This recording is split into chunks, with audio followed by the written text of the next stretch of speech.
Et yo tout le monde, c'est Kevin et on se retrouve aujourd'hui pour une nouvelle vidéo d'analyse crypto, vidéo numéro 28 aujourd'hui, donc pratiquement un mois entier d'analyse crypto sans blabla. Le but c'est d'analyser le Bitcoin allant le plus droit possible vers le chemin simplement de ce qui fonctionne, de pas vous raconter n'importe quoi.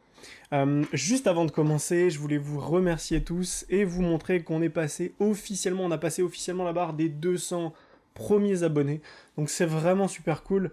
Je suis vraiment content de vous compter parmi la communauté et j'ai des retours hyper bienveillants. Bien sûr, j'en ai aussi parfois qui sont un petit peu négatifs, mais ça fait partie du jeu et c'est pas très grave. J'espère que ces personnes-là comprendront un jour quel est le but des vidéos que je fais et que j'essaye tout simplement d'éduquer des personnes qui sont peut-être en train de vivre ou qui ont vécu ce que moi j'ai vécu il y a 4-5 ans. Et sauf que ce que j'ai vécu il y a 5 ans avec toutes les erreurs que j'ai faites m'ont permis justement de me créer une indépendance financière, un bag suffisamment important pour vivre pleinement de mes investissements et justement avec ces investissements-là d'être capable de surfer la tendance qu'on soit en bear market ou en bull market. Parce que je le répète, mais c'est très facile de faire des vidéos pour vous dire ah bah voilà, vous faites du DCA et ça va monter. Sauf que c'est pas ce qui fait gagner les gens. Juste faire du DCA, ça ne vous emmènera nulle part parce que vous allez faire du DCA quand ce sera bas, mais vous allez continuer d'en faire quand ce sera haut. Et avec l'euphorie, vous n'allez pas vouloir vendre, etc. Donc l'objectif de cette chaîne, c'est de vous apporter bien plus que simplement vous dire de faire du DCA, mais c'est aussi vous permettre d'avoir une vraie stratégie de prise de profit, une vraie stratégie d'entrée sur le marché, et d'être capable de comprendre quelle est la tendance du marché pour surfer à la hausse ou à la baisse. Et c'est ce qui va vous permettre de vous créer euh, une vraie indépendance financière et d'aller jusqu'à la liberté financière sur plusieurs années. D'ailleurs, en parlant de ça, ceux qui veulent aller le plus loin possible avec moi, n'hésitez pas à prendre rendez-vous. Le lien est dans la description, vous cliquez sur le lien et vous pouvez prendre directement rendez-vous avec moi pour voir justement comment je peux faire pour vous aider au mieux. Voilà, le rendez-vous est complètement gratuit et si ce que je vous propose vous plaît, eh ben on peut aller plus loin. Si ça vous plaît pas de problème, on peut s'arrêter là et on peut continuer d'avancer ensemble. Voilà, maintenant que c'est dit, on est parti pour la vidéo, place à la vidéo. Aujourd'hui, du coup, on va analyser ensemble le Bitcoin, l'Ethereum également, on va faire un petit tour sur le dollar et sur le S&P 500, et enfin, nous regarderons Loopring qui m'a été demandé en commentaire, et on verra ensemble justement quelles sont les opportunités et le futur pour Loopring. Juste avant ça, si t'es pas abonné, n'hésite pas à t'abonner à la chaîne YouTube, ça me permet vraiment de développer encore plus les choses et d'avoir envie de les développer davantage. Lâche un petit like pour le référencement et un petit commentaire. Maintenant que c'est fait, place à l'analyse. Alors, le Bitcoin, et déjà on va repartir sur ce qui s'est passé hier. Hier, il y a eu une annonce. On avait eu une annonce de la part des US avec l'inflation. Le CPI, donc l'inflation qui a été plus basse que ce que l'on attendait. Donc ça c'est une bonne chose. Et donc, bonne nouvelle, le marché l'a pris correctement. On avait fait une bougie de ravalement baissière, on a fait une bougie de ravalement haussière. Donc là, du coup, annulation du trade et on est reparti pour l'instant à la hausse. Si on clôture au-dessus de cette bougie, ce sera bullish, et au-dessus de cette mèche, ce sera bullish, donc au-dessus des 24 568 $, ce sera bullish, et si jamais on casse le canal ici, ce sera encore plus bullish parce qu'actuellement on est encore dans les mèches juste là et là. Donc on pourrait très bien ici voir quelque chose comme tout simplement des prises de liquidités en mode wick-off, c'est-à-dire on vient une première fois, on prend les liquidités, on repart, on reprend les liquidités ici, on repart, on reprend les liquidités une dernière fois au-dessus de tout, pour donner envie à tout le monde d'acheter, et derrière on explose tout le monde, on retourne en bas de canal, soit ici, soit carrément on défonce tout et on va carrément chercher les liquidités en dessous de ça, avant derrière de repartir à la hausse. Donc restons prudents, pour l'instant on n'a pas de confirmation complète, maintenant c'est sûr que ça sent bon sur les cryptos, mais attention, faut pas non plus repartir trop vite, on a juste un petit peu cassé cette divergence baissière, attention, c'est pas encore fini. Sur ETH, on est allé toucher les 1940 $, et pour l'instant, on est bloqué dans cette zone. On est bloqué dans cette zone. Je vais vous montrer par rapport à ce grand mouvement ici, par rapport au point haut ici, on va regarder ensemble ce que ça donne si j'arrive à choper ça, voilà, parfait. Hop, et donc on a ici les 0,382. Donc on pourrait très bien ici, venir là, faire une petite mèche au-dessus, clôturer en dessous des 0,382 juste ici. Donc là, on a un niveau à percer. Si on ne perce pas ce niveau et qu'on forme un M, derrière c'est Dead Cat Bounce et on repartira plus bas. Donc voilà ce que je voulais vous dire sur ETH. Après, c'est vrai qu'on a une grande accélération potentielle ici, qu'on pourrait faire dans la semaine, dans une des semaines, peut-être pas cette semaine, peut-être semaine prochaine, où on casserait ici, pour venir récupérer toute la liquidité là, finalement clôturer la semaine en dessous des 0,382, et puis derrière c'est Dead Cat Bounce et on va juste plus bas. Ensuite, sur le dollar, on a quand même eu un dollar très négatif ici. Et oui, le dollar très négatif, pourquoi? On avait globalement un range de combat entre cette zone et cette zone. Ça a été cassé par le haut ici. Et finalement, réintégration, bougie de ravalement haussière, et réintégration à nouveau avec une très grosse bougie rouge qui a tout ravalé à la baisse. Qui a tout ravalé à la baisse, qui a clôturé en dessous de ces mèches, de cette mèche, qui n'a pas clôturé en dessous de celle-ci, mais qui a clôturé en dessous de celle-là. Donc, c'est quand même très mauvais, et actuellement, donc ça on peut l'enlever puisqu'on l'avait déjà vu, ça également. Mais donc là c'est pas terrible, on a pour l'instant le dollar qui repère de la force tout simplement. Et qu'est-ce qu'on peut voir sur le dollar? On peut voir ça, ça, et si on clôture globalement en dessous de ça maintenant, on a juste à prendre du recul pour voir un peu mieux les choses. Si on clôture en dessous de ça, ce sera bear. Et dans ce cas-là, on pourrait voir un dollar saigner encore un peu plus. Globalement, avoir une accélération baissière avec une cassure de ce M. Et donc, accélération baissière, pourquoi pas dans cette zone. Si on regarde par rapport au dollar, qu'est-ce qu'on peut imaginer ici en termes de target? 0,68, 0,786, on pourrait retourner globalement à minima dans cette zone entre les 0,618 et les 0,786 ici, ce qui pourrait nous emmener, hop, on va tout mettre ça en vert, hop, ça on enlève, et ça aussi. Voilà, ici, ce qui pourrait nous amener à faire encore potentiellement un moins 1, moins 2% pratiquement sur le dollar, et donc, pourquoi pas, d'ailleurs, je l'ai pas pris par rapport à ici, j'aurais pu le prendre par rapport à ici d'ailleurs. Non, c'est bon, c'est bien ça. Ok. Et donc, il pourrait nous ramener un peu plus haut sur le BTC et sur ETH, mais pour l'instant, c'est pas le cas. S&P 500, attention, S&P 500 par rapport à ce mouvement. Pourquoi? Je vais vous le montrer tout de suite pourquoi. On avait pris le point haut, point bas. 0,618, 0,786, donc je vous rappelle qu'il y a de grandes chances à chaque fois de venir se garer dans les entre les 0,618 et les 0,786 d'un mouvement, pour simplement que les gens, donc les gros ici, qui ont tout vendu, qui ont shorté le marché ici, attendent que le marché remonte aux 0,618, 0,786 pour créer de l'espoir auprès de beaucoup de personnes, et reshort à nouveau le marché pour repartir à la baisse. Et actuellement, si on regarde par rapport à ce niveau et ce niveau, qu'est-ce qu'on peut voir? Les 0,68, 0,786 qui sont juste ici. Et pour l'instant, on a fait une mèche juste dans les 0,68. Et pour l'instant, on est rejeté. Donc attention, ralentissement pour le moment. Qui pourrait nous permettre de simplement faire un dead cat bounce et faire quelque chose comme ça et repartir plus bas. Donc voilà sur S&P. On a également la trendline ici. Trendline importante qu'on a touché une fois ici. Donc si on la retouche ici et qu'ensuite on forme un M, ce sera un gros short et on temporise le short pour prendre ensuite des profits par ici à peu près, ou bien par là.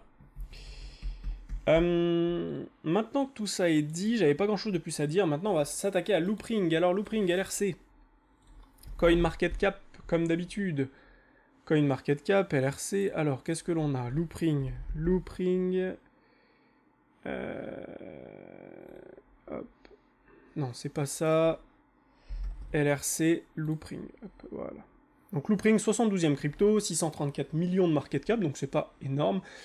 Circulating supply, 97%, c'est très bien, excellent. All, on regarde le prix, ok, ça a fonctionné comme ça. Ça date depuis 2017-2018, donc ça c'est pas mal. Avec un 2021-2022 qui a été plus élevé que 2017-2018, donc ça c'est bien. Market cap, pareil, qui a bien suivi le market cap, super market cap, qui est bien corrélé au prix. Donc ça c'est vraiment une bonne chose. Par contre, vous regardez bien, 2017-2018, 2018 jusque 2021, pendant 3 ans, on n'a rien fait. Et ici, on est juste au début, et là, beaucoup de gens commencent à se dire, on est reparti, etc. Et c'est pour ça que, ce qui est très intéressant, j'en parlais encore avec quelqu'un ce matin qui a pris rendez-vous, avec qui on a bien échangé, donc je te passe le bonjour d'ailleurs, je ne dis pas ton nom au cas où, mais je te passe le bonjour. Et imaginez bien que ici, c'est pour ça que je vous dis d'être capable de prendre du profit sur la descente. Pourquoi? Parce que on va se mettre en monthly. Mais globalement, qu'est-ce qui peut se passer? On peut très bien ici ne rien faire pendant encore avril 2024, mai 2024, prochain halving. Ce qui pourrait faire, parce que globalement ici on a fait ça. On a fait ça, ça, ça, on a fait ça en fait. D'ailleurs on a temporisé. Et ici on pourrait faire la même chose. Je vais essayer d'ailleurs de trouver un LRC avec beaucoup plus de contenu. Je comprends pas pourquoi on a juste ça. Il y a bien un endroit où on a à voir. Voilà, parfait. Bon, on n'a pas ce qu'il y avait avant. C'est dommage. Je vais faire encore une petite recherche. Ah, mais quoi que si, en fait, on l'a ici, je pense. C'est juste que je suis en monthly. Ouais, on n'a pas grand-chose. Je vais faire encore des petites recherches au cas où je trouve mieux. Peut-être Bitstamp. Non, pas du tout. Bon, tant pis, on va aller sur Binance et on va regarder ça ensemble. Alors, donc, le loopring, voilà ce qu'on a. Et imaginez si le loopring pouvait nous créer quelque chose, tout simplement, comme ça. Non, pas comme ça, pardon. D'ici à ici, en fait. Est-ce qu'il pourrait nous recréer quelque chose comme ça? Je vous laisse réfléchir et me dire ce que vous en pensez, mais... Hop, voilà. Voilà ce que ça donne si on clone tout ça. Si on clone et qu'on met ça un petit peu plus... On va... Hop, un peu pareil. Tac. Ok, là on est pas mal.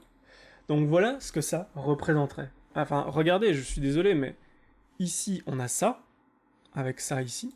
Tac, tac. Une première montée, on descend. Deuxième montée, on descend complètement, on va chercher des bottoms. Ensuite, on remonte un petit peu. Fake pump ici, 2021. On redescend. Finalement, on pose un vrai bottom ici, on va moins bas que là. Donc tous ceux qui sont là ont accumulé, ont maintenu ce creux. Et derrière, on monte, on explose pendant 1, 2, 3 semaines. Et derrière, on repart à la baisse. Et donc, est-ce qu'on pourrait pas ici recréer la même chose, juste là? On recrée la même chose juste ici, on refait un bottom. Est-ce que ce serait pas quelque chose qui est possible? Et donc, quand vous voyez ça, bah oui, on peut être à un bon point d'entrée, mais on peut aussi encore très bien faire un moins 50, moins 60%. Ici, c'est possible par rapport juste à ces points, vous voyez. On pourrait on pourrait très bien faire ici une petite mèche juste en dessous ici, par là, pour venir dégager tous les gens qui sont ici, ou pour faire croire à tous ceux qui ont dit j'achète, mais si on va en dessous de ces points, je vends, ou je sors du marché, et du coup faire juste quelque chose comme ça, où finalement on descend, on fait ça, on continue de descendre, on va faire une petite mèche en dessous, on revient ici, et là après on est reparti. Ça c'est quelque chose qui serait possible, et regardez, si on met, j'avais pas vu, mais si on met avril 2024, halving, je crois que c'est le 4 avril, enfin quelque chose comme ça pour l'instant, donc globalement par ici.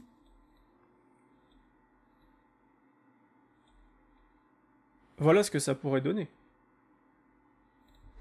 Voilà ce que ça pourrait donner. Avec ici, peut-être ensuite on repart, ou bien simplement se dire que pas nécessairement. C'est-à-dire que ça, en fait, on peut l'avoir juste ici. On peut l'avoir comme ceci, en fait. Ou comme ceci. Mais on peut aussi l'avoir comme ça. Donc en fait, ça va dépendre de comment va se passer le marché, mais on pourrait très bien faire juste ça, en fait.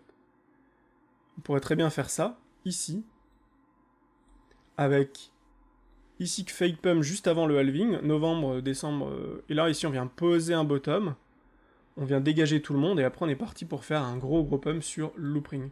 Ça c'est quelque chose qui est vraiment faisable, et je pense que beaucoup de gens ne s'y attendraient pas, mais les cycles se répètent, et il y a de grandes chances qu'on fasse quelque chose comme ça en fait. Donc voilà ce que je vais vous présenter déjà sur loopring. Maintenant, si jamais on fait un nouveau plus haut, et ça peut être intéressant de regarder. Alors déjà, ce que vous pouvez faire, c'est prendre le point bas ici. Je sais pas si je vais réussir à être très précis. hop, le point bas, le point haut. Tac. Et ici, on va faire... Ah mais non, faut pas que je fasse ça, quel débile. Tac. Ok, ici on arrive complètement nulle part, on a fait 1 pour 1, ok. Et si on fait quelque chose comme ça...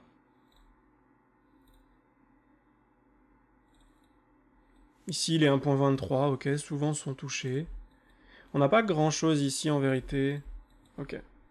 Par contre, ce qui peut être intéressant, c'est du coup de, par rapport à ce mouvement ici, déjà comprendre que... Bon, malheureusement, on peut pas avoir le bottom, mais... Déjà, par rapport à ce mouvement, là, ici, on baisse, on baisse, on baisse, on est allé vers les 0,90, donc c'est toujours un bon point d'achat, effectivement. Mais très long terme, il faut attendre très longtemps, ici. Ce que l'on peut voir, c'est plutôt ceci. C'est-à-dire que là, actuellement, par rapport au bottom actuel, on peut très bien revenir ici, on peut très bien revenir là, et même revenir entre ce point et ce point, et pour autant faire quelque chose comme ça, créer un M, et derrière redégueuler et venir en dessous, même défoncer tous les creux, refaire des W, et là repartir bien plus haut. Et c'est pour ça que nous, ici, on veut surfer la tendance, être capable de vendre au bon moment, pour que quand ça baisse, derrière, on reprend un short, et on est capable de reprendre énormément d'argent ici, et se créer à ce moment-là un stack monstrueux de crypto, et en tout cas d'avoir un bac beaucoup plus conséquent. Et c'est ce qu'on recherche ici. Et derrière, pour avoir des hausses. Quand même, ce que je voulais vous montrer, c'est en cas de nouvelle ATH, qu'est-ce que l'on pourrait voir ensemble. Alors c'est un peu compliqué, parce qu'on n'a pas beaucoup de visibilité ici. Ce que je pourrais faire tout de même, c'est reverse ça, et on pourrait ici viser globalement, à minima, cette zone de vente. Et donc cette zone de vente, on va la mettre en rouge, qui serait globalement les 6,33$, 6,50$. Donc quand vous voyez ça, vous vous dites pas je vais attendre ça tout pile pour vendre, mais n'hésitez pas à mettre un ordre un peu en dessous des 6$, un peu en dessous des 5$, un peu en dessous des 4$ pour prendre vos profits, parce que si on part de 40 centimes pour revenir ici, globalement on est ici sur un x10. Bon, je l'ai mal pris ici, mais hop. On est ici sur un combien x9, x10, x11, x13, x14, x15, donc c'est déjà énorme, et après bien sûr on pourra continuer de surfer la tendance en prenant des profits également plus hauts. Mais doutez-vous bien que de toute manière, si le marché passe de ça à ça, si vous n'avez pas réussi à prendre de profit entre les deux, c'est que vous avez mal joué, mal investi en fait, tout simplement. Et que si vous ne prenez pas de profit ici, vous n'en prendrez pas ici non plus. Et donc si le marché fait ça, hop, vous allez croire que c'est reparti ici, et en fait le marché va redescendre et vous allez être bloqué à nouveau ici en vous disant « Ah merde, je suis complètement con, j'ai pas vendu ici ». Et je peux vous assurer que beaucoup de débutants me disent « Mais non, moi je suis différent, etc. Je pense que j'aurais pas fait ça, etc. » Et j'en ai plein qui me disent ça, c'est drôle. Et une fois qu'ils passent sur le marché en réel, et ben ils passent à la casserole et ils se font complètement détruire et c'est malheureux. Donc voilà ce que je vais vous partager aujourd'hui, j'espère que la vidéo vous a plu, elle fait 18 minutes, donc c'est pas trop, ça va. En tout cas, moi je vous souhaite une belle journée et je vous dis à demain pour une prochaine vidéo d'analyse crypto. Ciao ciao.